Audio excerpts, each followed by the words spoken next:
It is the group of people who were given a great nation by Almighty God to serve him, to love him, to grow in him, who turned their backs on him, and now as a result of that sinful decision have not only lost their sobriety to be able to make clear stipulations as into what is right and what is wrong. Understand the bigger picture. The issue is spiritual. I am one of those people that, of course, likes to stop for a moment and reflect upon the cause and effect.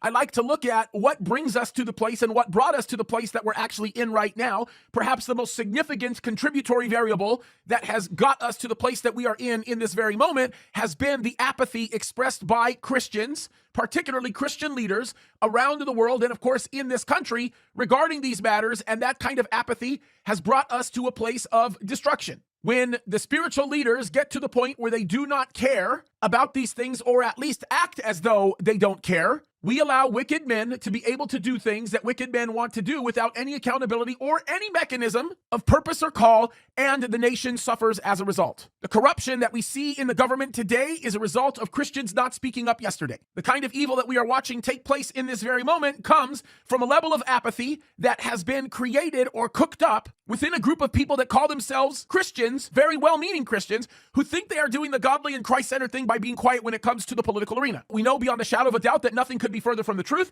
and we know beyond a shadow of a doubt that the suffering that our nation is seeing is a direct consequence of the tolerance of evil that we continue to allow to be facilitated as a result of the apathy that we've developed, which has been the natural byproduct of very bad theology and bad Bible teaching. We can get into the nooks and the crannies of everything that's gone on with the Trump indictment. I can't even believe I'm hearing that. We can get into all of the details of the things that kind of sort of surround it and the political pictures that are drawn as a result of it. There are people on both sides that are giving us great insight as into where things really are. That undoubtedly is not my concern, because the reality of it is I am looking for the root cause. We are getting in a place that is darker and darker and darker and darker, and Christians in the United States of America have been one of the greatest contributors to this because of the apathetic prowess that has been continuing to be put on display. But see, the point here isn't providing the political analysis to be able to make sort of these objective statements regarding what you think may or may not happen. You know, the speculative type of conversation and the pontification can be really important, and I think that it's something that's worthwhile entertaining, focusing on, thinking about. But the reality of it is,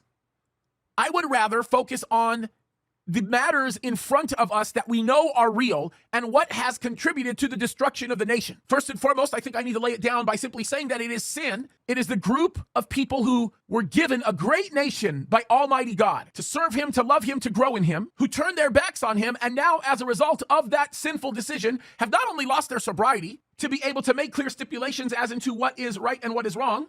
Understand the bigger picture. The issue is spiritual. Now, people say this all the time. They say, well, James, the issue is spiritual. So why are we even getting involved in the political arena? It's a spiritual matter. How can we get involved in the political arena? Well, people don't understand. What we're seeing manifested in the political arena is a direct result of the spiritual stance that the people have taken, thus fostering the environment that we see, which means we must directly get involved by recognizing the issues that are at hand and then moving forward and seeking to correct it by serving the true and living God that is before us. Now, I look very clearly upon the matters before us here, and I make the connections as into what's going on. When I stop for a moment to think about what the United States of America is doing in its willful decision to embrace sin, and when I stop to reflect upon what the United States of America is doing with the nation of Israel, we are facing a double whammy.